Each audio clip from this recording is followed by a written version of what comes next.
9वें अध्याय के आरंभ में श्री चाणक्य कहते हैं कि यदि मुक्ति चाहते हो तो समस्त विषय वासनाओं को विष के समान छोड़ दो। क्षमाशीलता, नम्रता, दया, पवित्रता और सत्यता को अमृत की भांति पियो, अर्थात अपनी जिंदगी में उसे अपनाओ। आगे समझाते हैं कि जो व्यक्ति परस्पर की गई गुप्त बातों को दूसरों से कह देते हैं, वे ही दीमक के घर में रहने वाले सांप की भांति मित्रों के गुप्त रहस्यों को कभी भी प्रकट ना करें। इससे केवल शत्रुता ही पैदा होती है। आगे श्री चाणक्य कहते हैं कि ब्रह्मा जी को शायद कोई बताने वाला नहीं मिला, जो कि उन्होंने सोने में सुगंध, ईख में फल, चंदन में फूल, विद्वानों को धनी और राजा को चिरंजीवी नहीं बनाया। समझाने का तात्पर्य यह है कि सृष्टिकर्ता ने एक कैसी विडंबना की है कि उन्होंने सोने में सुगंध नहीं डाली, गन्ने पर फल नहीं लगाया, चंदन के वृक्ष पर फूल नहीं उगाया और विद्वान को धनवान नहीं बनाया, और इसके बाद राजा को, जो कि सबका प्रजापालक है, उसे दीर्घजीवी नहीं बनाया है। चाणक्य कहते हैं कि अमृत से जीवन को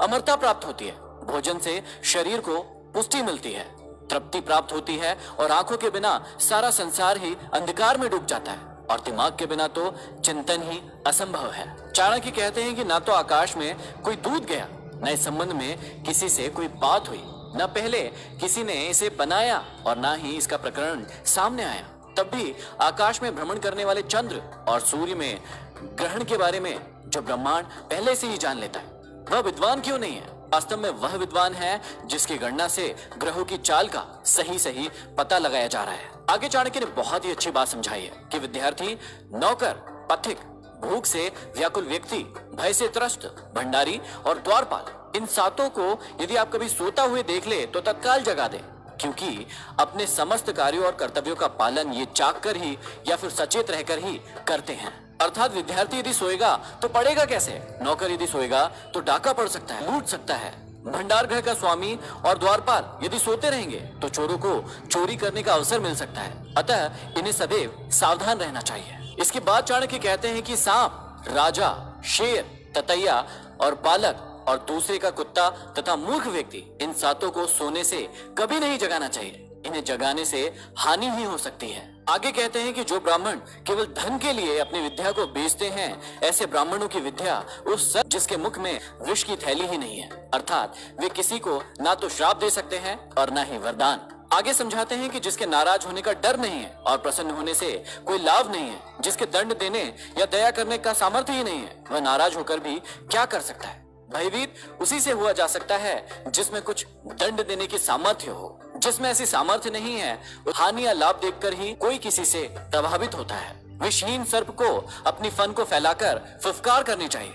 विष के न होने पर भी फुफकार से उसे डराना अवश्य चाहिए। यदि विषहीन सर्प ऐसा नहीं करेगा तो वह अपना बचाव नहीं कर पाएगा, लोग उसे पत्थर मारेंगे। तात्पर्य यह है कि राजा के पास शक्ति चाहे थोड़ी हो, पर उसे अपनी शक्ति का दिखावा करके शत्रु को भयभीत अवश्य करते रहना चाहिए। आगे श्री चाणक्य कहते हैं कि जुआरियों की कथा को महाभारत की कथा से जोड़कर दिखाया है कि राजनीतिकारों को जुए की लत से कितना भारी नुकसान उठाना पड़ता है। स्त्री प्रसंग की कथा को रामायण से जोड़कर बताया गया है कि पर स्त्री हरण से कितना बड़ा विनाश होने की संभावना रहती है, और चोर की कथा को श्रीमद् भागवत से जोड़कर भगवान श्री कृष्ण की 16,000 रानियों के रहते हुए भी इंद्रिय निग्रह की भावना का प्रतिपादन किया गया है। भाव यह है कि बुद्धिमान व्यक्ति वही है जो पर स्त्री गमन से दूर रहता है और सदैव अपनी इंद्रियों को संयम में रखने का प्रयत्न करता है। आगे समझाते हैं कि अपने हाथों से गुथी माला, अपने हाथों से ही लिखा स्त्रोत लगाने से देव के राजा इंद्र की